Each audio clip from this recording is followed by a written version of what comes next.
வணக்கம் நேர்களே, மயிலாடுதுறை செய்தி சேனலுக்கு உங்களை அன்புடன் வரவேற்கிறேன். தொடர்ந்து செய்திகளை பார்ப்போம். அன்று தேசிய அளவில் புரட்டி போட்ட வார்த்தை ஸ்டாலின் மீண்டும் அந்த அஸ்திரம் எடுத்தால் எல்லாம் மாறுமே.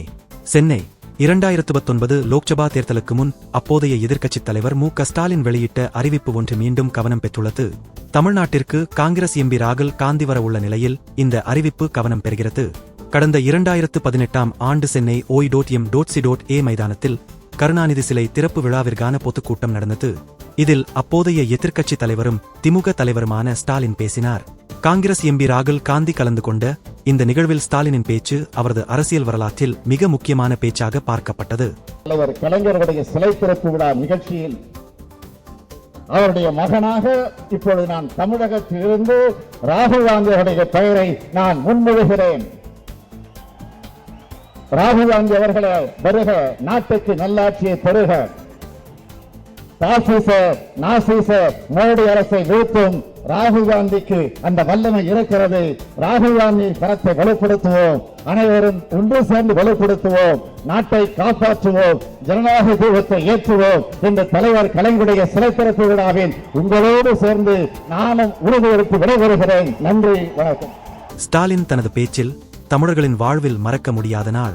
கருணாநிதி மறையவில்லை என்றே உணர்கிறேன். கருணாநிதி எங்கும் செல்லவில்லை. லட்சக்கணக்கான தொண்டர்களின் உள்ளத்தில் நிலைத்திருக்கிறார். நாட்டில் ஜனநாயகத்தையும் மக்களையும் காக்கவே ஒன்றிணைந்துள்ளோம். மோடி அரசை வீழ்த்த வேண்டும். வேறுபாடற்ற இந்தியாவை உருவாக்க நாம் இங்கு கூடியிருக்கிறோம். மோடியின் ஆட்சியில் இந்தியா 15 ஆண்டுகள் பின்னோக்கி சென்றுள்ளது. சாடிஸ் பிரதமராக செயல்பட்டுக் கொண்டிருக்கிறார். பிரதமர் நரேந்திர மோடி தன்னையே ரிசர்வ் வங்கியாக, தன்னையே வருமான வரித்துறையாக நினைத்துக் கொண்டிருக்கிறார். மோடி ராகுல் காந்தியை பிரதமராக்க முன்மொழிகிறேன். நாட்டை ராகுல் காந்தி காப்பாற்ற வேண்டும். மேடையில் மற்ற தலைவர்களும் ராகுலை வேட்பாளராக ஆதரிக்க வேண்டும். ராகுல் காந்தியின் கரத்தை வலுப்படுத்த வேண்டும். ராகுல் காந்தியை வருக, நாட்டிற்கு நல்லாட்சி தருக என்று ஸ்டாலின் முதல் ஆளாக காங்கிரஸ் எம்பி ராகுல் பெயரை முன்மொழிந்தார். ஆனால் அப்போது ராகுல் காந்தியின் அறிவிப்பை மம்தா பானர்ஜி உள்ளிட்ட பலர் விரும்பவில்லை.